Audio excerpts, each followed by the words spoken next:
Yes, good afternoon, children of class 6.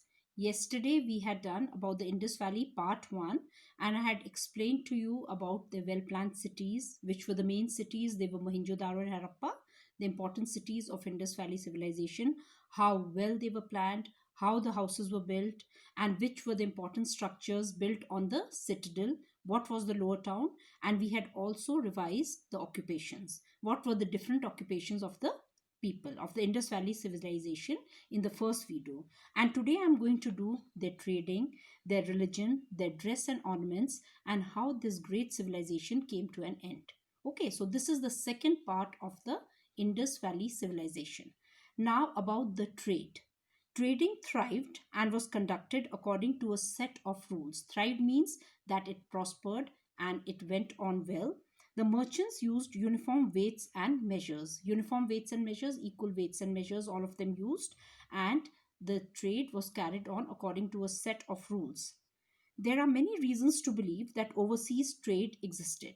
Many reasons to believe that overseas trade existed. Indus Valley civilization had trade relations with other civilizations, and both the civilizations, that is the other civilizations and the Indus Valley civilization, they carried on trade with each other because the remains of a dockyard have been found at Lothal in Gujarat, and a seal depicting a seagoing ship has also been found.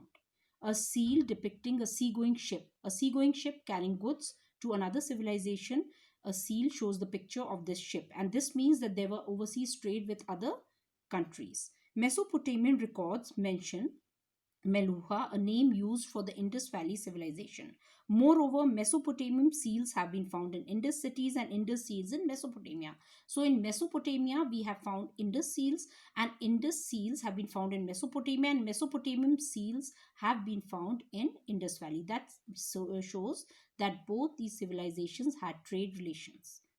Now, dress and ornaments about the Indus Valley people. The women, they wore a shawl and around the shoulders and a short skirt held at the waist by a girdle, and they wore a skirt and they draped shawl over their shoulders, and this skirt, it was held at the girdle by a belt. Now, girdle is a belt or cord worn around the waist. Girdle is a belt or cord worn around the waist. The skirt, it was held by a girdle, which is a kind of a belt only. So, girdle is a belt which is worn around the waist. Men, they wore a long, loose, unstitched garment. A long, loose, unstitched garment, just like a robe. And they both, men and women, they were very fond of jewelry. Both the men, it was not only that the ladies, but even the men, they were very fond of jewelry. Now, religion in the Indus Valley civilization.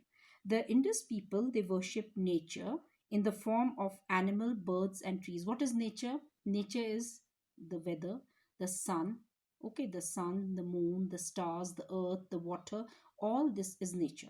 So, the Indus Valley, the people worship nature in the form of animals, birds, and trees.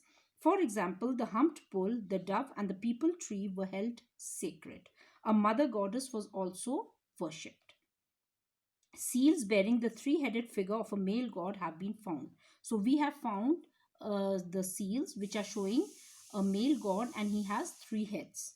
Shiva or Pashupati worship today is probably a later adaptation of this male god.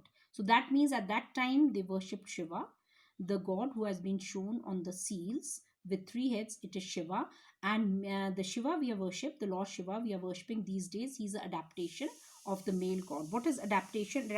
Adaptation means make something suitable for a new use or purpose. Make something suitable. Adaptation means make something suitable for a new use or purpose. There are no temple structures among the remains. Among the remains of the Indus Valley civilization, we do not find any remains of temples.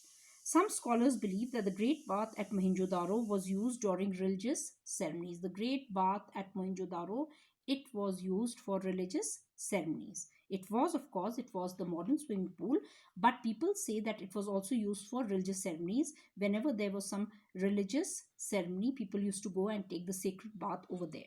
The Indus people, they believed in life after death. They buried their dead often in huge burial urns, along with food, ornaments, and the articles used by them in their daily life.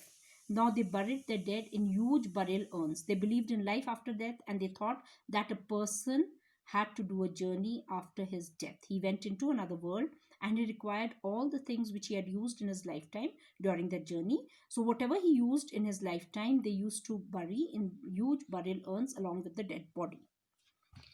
Now, how did the Indus Valley civilization come to an end? That is the main thing. Now, the Indus Valley civilization lasted for about 2000, lasted from about 2500 to 1500 BC approximately. The exact date is not known. Approximately, it lasted for about 1000 years.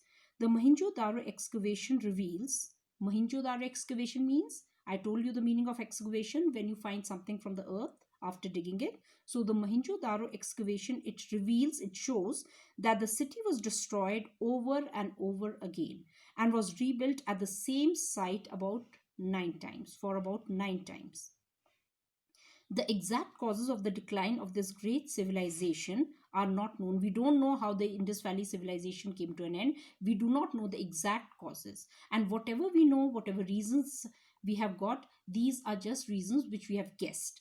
It is suggested that the cities might have been destroyed by natural disasters like earthquakes, floods, or a change in the course of the Indus. Course is the way of the way. Maybe the Indus River, it changed its way, and when the river changes its way, what happens?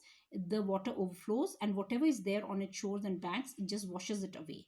So maybe the Indus River, it changed its way. Maybe there was an earthquake. Maybe there was a major flood.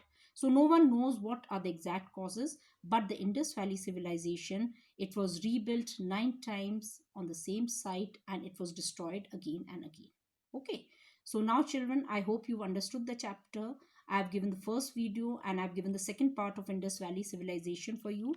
The boys who missed the class, they can go through this video and you will understand it. Okay. And now I will be sending one more video on another chapter of history. Thank you children. Stay safe. Bye bye.